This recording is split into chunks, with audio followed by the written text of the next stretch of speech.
hear me okay? Right. Well, first of all, I want to echo what Tracy and Tom said about everybody coming here. How many people here came from out of town? I think it's over 100 people. And we all know that New York is not the easiest place sometimes to get to and through, but it's also not the cheapest, so it's much appreciated by all the people and families in both sides. Secondly, I'd like to thank the woman that put this on. The talent that's embedded in this young woman is shown in this event tonight.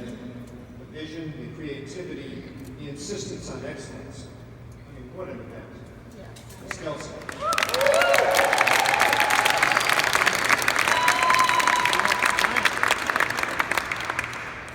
Now, one of the things you always ask about a relationship is who's making the difficult decisions, who's making the tough calls.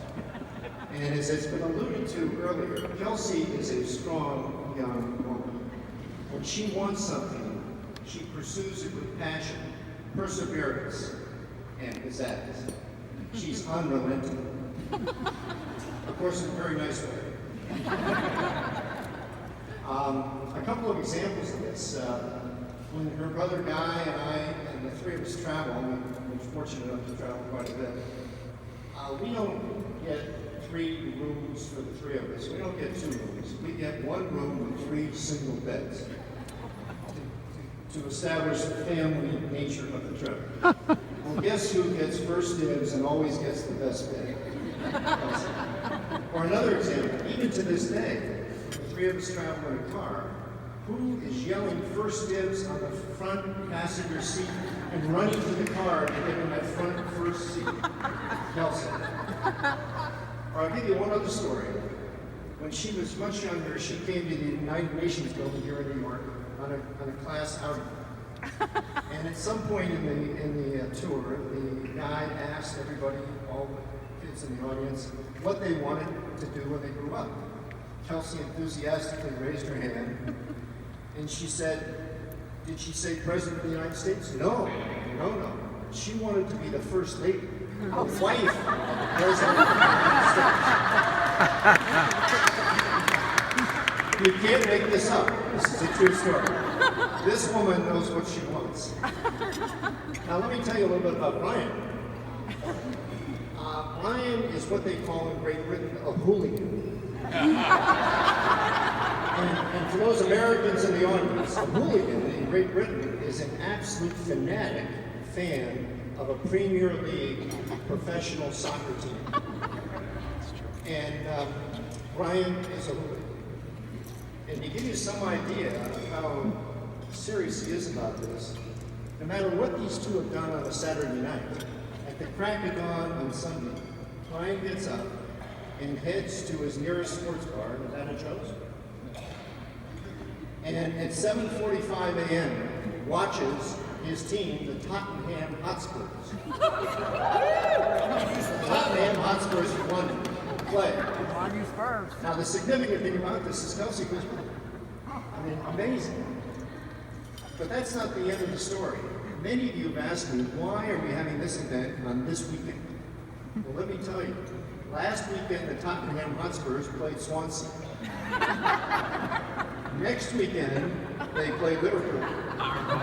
This weekend is a bye weekend.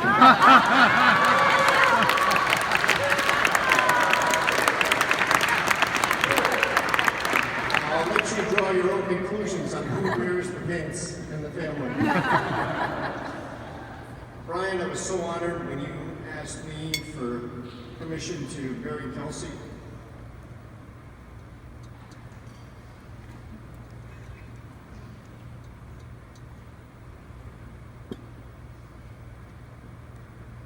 I didn't think I'd get through this without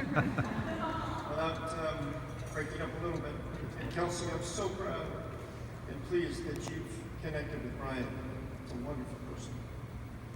But one of the things we want to do tonight is give you a little bit more background. Obviously, I know Kelsey much better than Brian on how this young woman got to where she is. And she's had almost 30 years of experiences.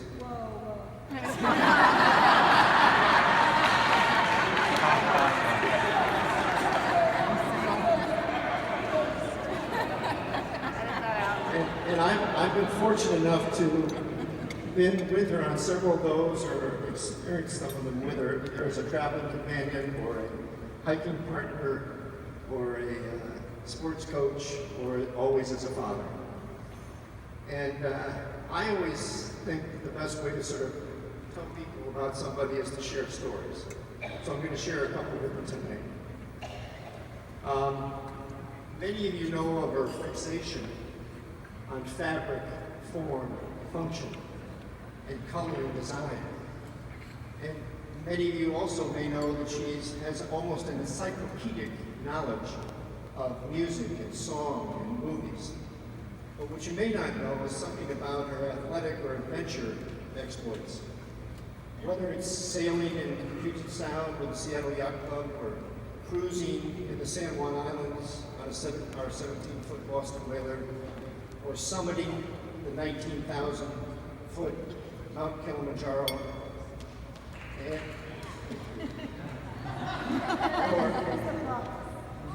or surviving being swept away by a rogue wave on the west coast of Vancouver Island. Woo! As many of you know, she has a beautiful golf swing, captain of her golf teams in high school. But my favorite story, and Guy mentioned this last night, so for those who heard this, forgive me, but for those of you who haven't. It takes place when she was at St. Timothy's School for Girls, just outside of Baltimore, when she was a senior. She and some of her other classmates got together and decided they wanted to have an ice hockey team. The school had never had one. They got together and they found a coach, and they also found an assistant coach. And they practiced at 5 a.m. in the morning, and they went through the entire season playing team after team after team, and they never won a game. Not one. They lost every single game. But the story gets better. They not only lost every game, they never scored a goal. until the very last game, when they scored one goal. And guess who scored it?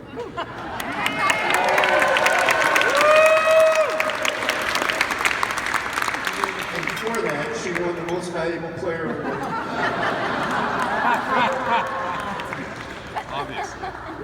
But there's more to Kelsey than adventure and accomplishments. There's a softer side, an empathetic side, a giving side, a caring side. And two stories come to mind. The first takes place in Wellington, New Zealand, where she and her good friend Deb, where's Deb? Right there, spent some time a few years ago working in a clinic facility in downtown Wellington, doing art therapy for recent dischargees of the state psychiatric hospital. And having had a chance to witness that, these were very difficult individuals with great challenges. It was quite something to see. The second story concerns the Edge Foundation, which is almost 10 years old now. And we would not be here today, the Edge Foundation wouldn't be here today if it wasn't for Kelsey. She was the one who thoughtfully and upon reflection said, you know, why can't other kids and other families get coaches like she had had and Guy had had to help them with their schooling? So today, 1,000 kids every year with executive functioning challenges like ADHD are being coached in 20 schools in Washington State and California, and soon to be this fall in New York City because of the Edge Foundation that Kelsey inspired. Woo!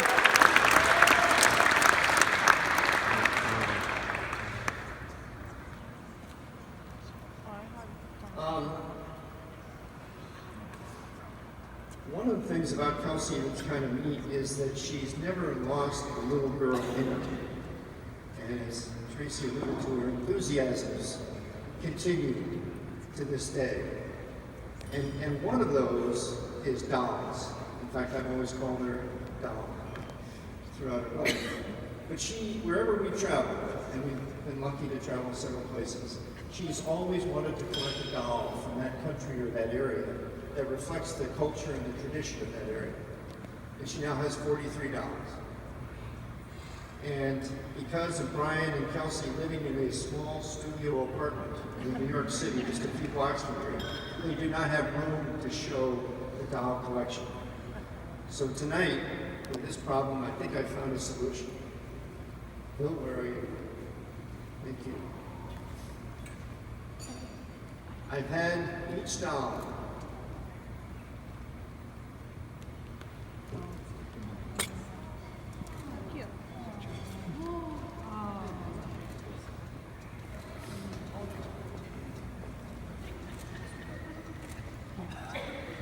Each doll has a picture of it so that she can have this on her coffee table.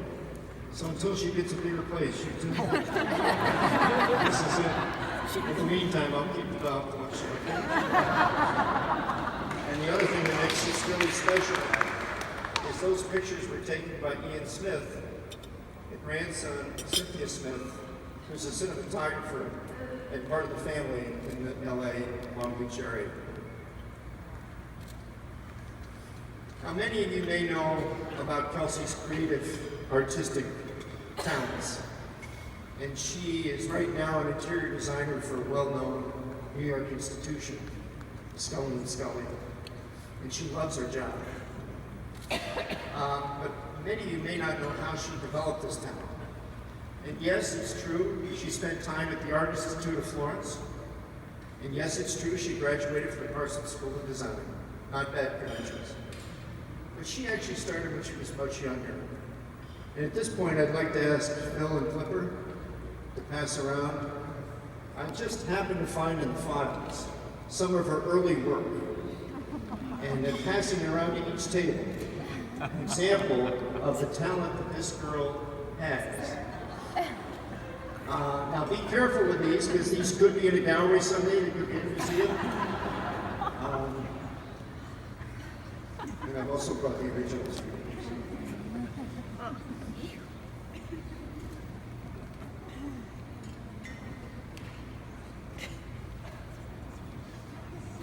So we talked a little bit about Kelsey's, her drive, we talked a little bit about her adventures, we talked a little bit about her giving, and we talked a little bit about her, the girl that's still there, and we talked a little bit about her artistic talents. The last thing I want to chat about is, and perhaps most importantly, is her natural curiosity has led her to seek and find out more about her inner self. And I think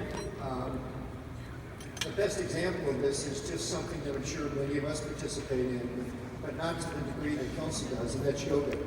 This young woman gets up at an ungodly hour 6 days a week to go to hot yoga.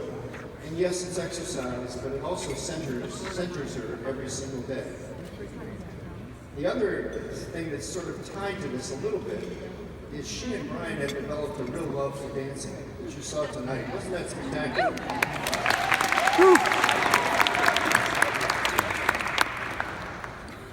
So these two understand that marriage is an opportunity to grow both individually and as a couple.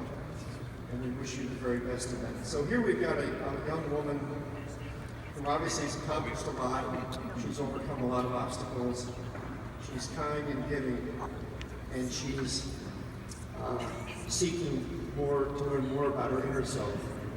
But the thing that's most important, I think, tonight is the fact that she's found a companion that loves you the way you deserve to be loved. And Brian, I've just known him off and on for the last 4 years, but I can tell you that number one, he's patient. And number two, he's compassionate. Number three, he has a wonderful wry sense of humor. But most importantly, he understands Kelsey. So I'd like you all to raise your glasses and give a toast, first of all, to our First Lady, Kelsey.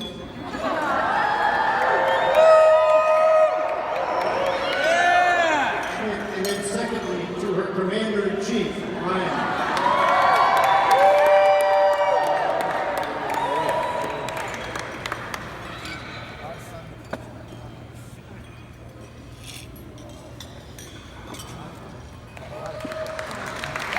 Ladies and gentlemen, the following right now, let's have a nice round of applause for her.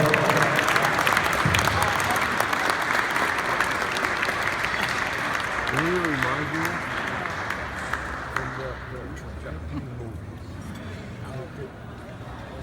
The one that